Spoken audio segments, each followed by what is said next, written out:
você for um missionário que amar de verdade, você vai estar preocupado em gastar o que você tem para deixar Deus conhecido. Não em ganhar nada usando o nome de Deus. Segue esse exemplo e muitos outros que você verá.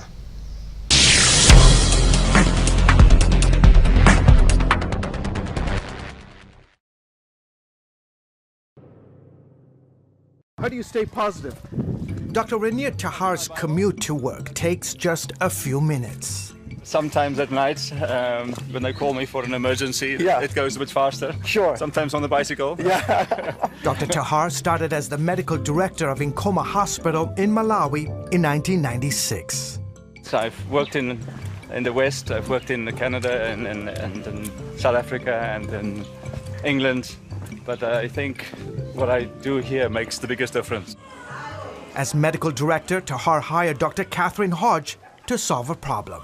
The hospital approached me and asked me to consider opening a neonatal unit because they recognized that it was just a missing piece of the hospital care. They do what they can with the little they have. Babies sleep 5 or more to a bed. The smallest sleep in makeshift incubators. We designed this box which just has warming light bulbs underneath, and since then I don't think we've ever had a hypothermic death. Yes, even during an African summer, underweight babies die of hypothermia. Hodge was obviously the perfect person for this 2-year journey, but she had to go through an emotional learning curve along the way. A lot of grief because in the States I had never seen a child die, even once. And then with time was able to move to this new role of setting up a really heartbreaking unit, but one where there's also a lot of hope because the 33 babies that we have in this ward today would have had no chance a few years ago, most of them. To understand the magnitude of the healthcare crisis here on the African continent, you just need to look at the doctor-patient ratio. For example, in the United States, there are about 400 patients to 1 doctor. Here in Malawi, get this, there are 50,000 patients to 1 single doctor. The focus at this teaching hospital is bringing up national doctors. Daniel Chimutu started out as Dr. Tahar's gardener. My dream is to become an orthopedic surgeon. They're also currently training 300 nurses at Nkoma. Olive Simbani finished nursing school a while ago. She's been at Nkoma for more than 30 years. You know, when you've got a child who is very sick at the beginning, and then in 2-3 days' time, you find that child smiling at you, coming to you, you know, that you feel good that you have done something nice. As you can imagine, living in a rural community like this can be difficult, both at work and at home.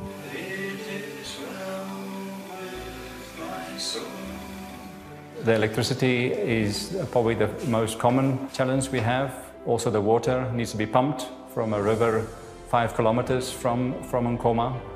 So one of the many goals at the hospital is to keep the people they train to stay in that rural, often frustrating setting. We hope that it's their Christian conviction that brings them here and makes them stay. We also try to give them a decent housing. Plans are currently underway to build a number of small apartments to offer more staff low-cost housing.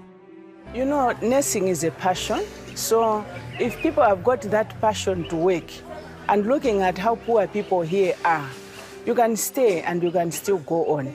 So I feel this place is ideal for a Malawian woman.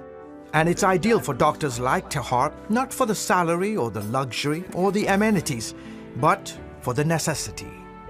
The next town is 50 kilometers from here. In an emergency situation, that could be the difference between life and death.